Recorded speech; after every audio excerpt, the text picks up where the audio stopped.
Hi kids, how are you all? I'm doing good. I hope you too stay safe and healthy with your family members.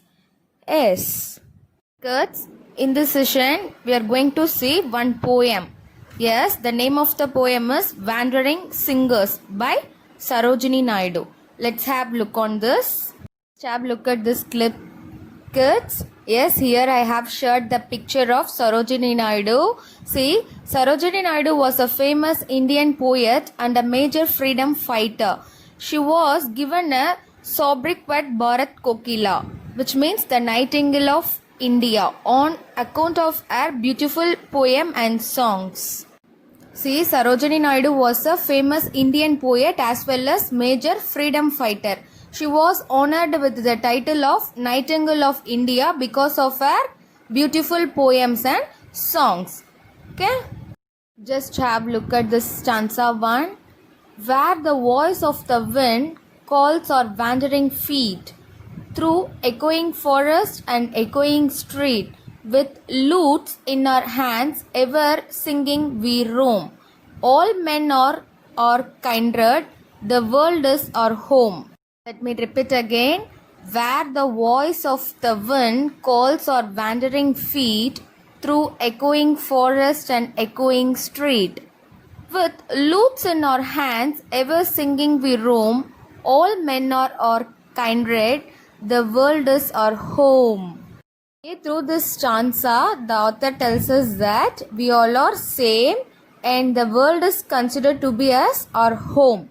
Yes, the sound of the wind make us to wander our feet from one place to another, isn't it? Yes, with lute in this hand. Here, lute, which means a stringed type instrument. Yes, this is what the author shared with us in that stanza 1. Just have look at this. Yes, this is our stanza 2.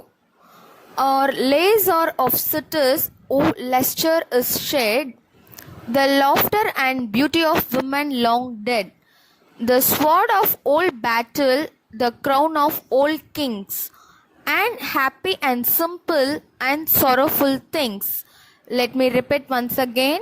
Or lays are of cities whose lustre is shed, the laughter and beauty of women long dead, the sword of old battle, the crown of old kings, and happy and simple and sorrowful things.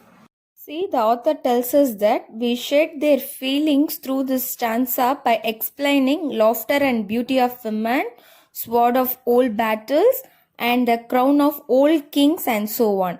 And also, they discussed about happy and simple sorrowful things too with us. Yes. Last stanza of this poem. Just listen to this. What hope shall we gather? What dreams shall we sow? Where the wind calls our wandering footsteps, we go. No love bids us tarry, no joy bids us wait.